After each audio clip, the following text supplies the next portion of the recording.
ঘোষণা করতে চাই, 13ই নভেম্বর কোন বাকশালপন্থীকে বাংলার রাজপথে আমরা নামতে দেব না।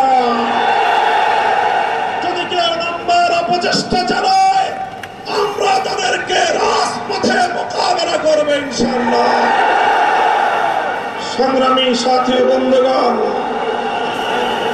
2024-এর জুলাই বিপ্লব সহস্রাধিক তাজা প্রাণের রক্তের বিনিময়ে অর্জিত এই বিপ্লব।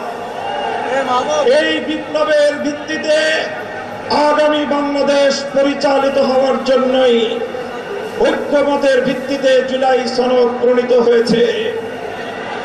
এই জুলাই সনদ কোন কাগজের সনদ হিসেবে আমরা দেখতে চাই না।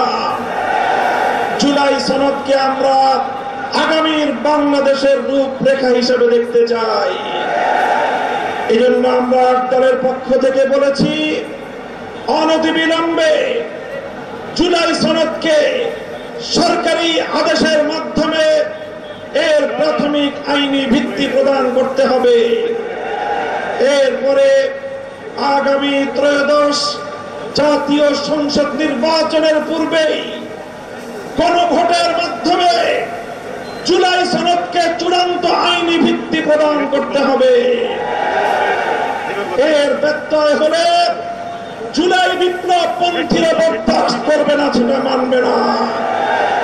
আমরা সুস্পষ্ট ঘোষণা দিতে চাই, আমাদের জুলাই যোদ্ধাদের, জুলাইয়ের বিপ্লবে শাহাদাত বরণকারী বীর শহীদদের রক্ত মারিয়ে জুলাই বিপ্লবের, জুলাই সনদ বাস্তবায়নের গণভোট ছাড়া বাংলার মাটিতে আমরা আর কোনো কিছুই হতে দেব না। আমি জানি না জাতীয় নির্বাচনের আগে জুলাই সনদ বাস্তবায়নের লক্ষ্যে গণভোট হলে কার কি সমস্যা, সেটা আমাদের বুঝে আসে না।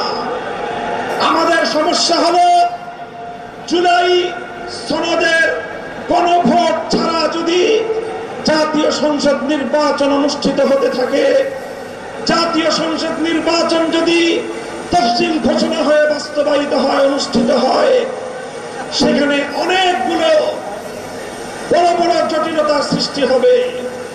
তার মধ্যে অন্যতম একটি হলো দ্বিকক্ষ বিশিষ্ট জাতীয় সংসদের উচ্চ কক্ষ কিভাবে গঠিত হবে, কিভাবে রাজনৈতিক দলগুলো তাদের নির্বাচনী ম্যানিফেস্টো তৈরি করবে, জাতির সামনে তারা তাদের উচ্চ কক্ষের 100 সদস্যের তালিকা কিভাবে প্রকাশ করবে, এই সকল বিষয়ের কোন সদুত্তর তাদের কাছে নাই।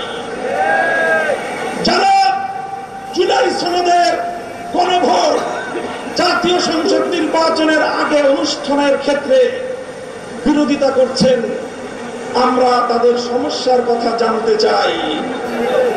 কোন যুক্তি নাই, কোন যুক্তি নাই। তারা জুলাই সনদের বাস্তবায়নকে ঠেকিয়ে দিয়ে বাংলাদেশে আবার ফ্যাসিবাদ কায়েম করবার ষড়যন্ত্র করছে।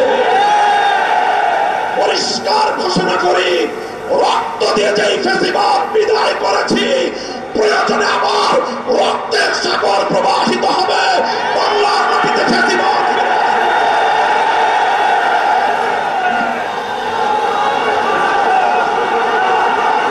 রাজনৈতিক পক্ষগুলোকে বলতে চাই, আমরা রক্ত দিয়েছি বালাকোটে, আমরা রক্ত দিয়েছি শাপলা চত্বরে, আমরা রক্ত দিয়েছি 2015 সালে, রক্ত দিয়েছি 2021 সালে, রক্ত দিয়েছি জুলাই বিপ্লবে। আমাদের মুখোমুখি দাঁড়াবার চেষ্টা করবেন না।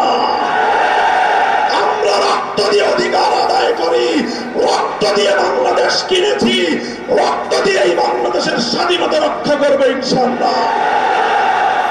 সংগ্রামী সাথী ও বন্ধুগণ, জুলাই বিপ্লবে আমার সকল সহযোদ্ধাদেরকে আমি বলতে চাই, রাজনৈতিক মতবিরোধ থাকতে পারে, নির্বাচন নিয়ে মতপার্থক্য থাকতে পারে, আপনারা যার যার নির্বাচন করবেন সেটা পরের কথা।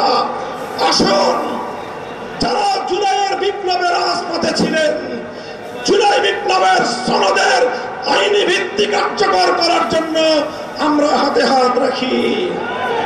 সংগ্রামী সাথী ও বন্ধুগণ, সর্বশেষ বক্তব্য, আগামী 13 তারিখ জুলাই সনদের গণভোটকে কেন্দ্র করে সরকারি সিদ্ধান্তের দিকে আমরা তাকিয়ে আছি। সরকার যদি জনগণের শান্তিপ্রিয় ভাষা বুঝতে ব্যর্থ হয়, আবার বলছি, সরকার যদি 8 দলীয় নেতৃবৃন্দের শান্তিপ্রিয় ভাষা বুঝতে ব্যর্থ হয়, যেই ভাষায় বললে সরকার বুঝবে আমরা সেই ভাষাই প্রয়োগ করব, সেই কর্মী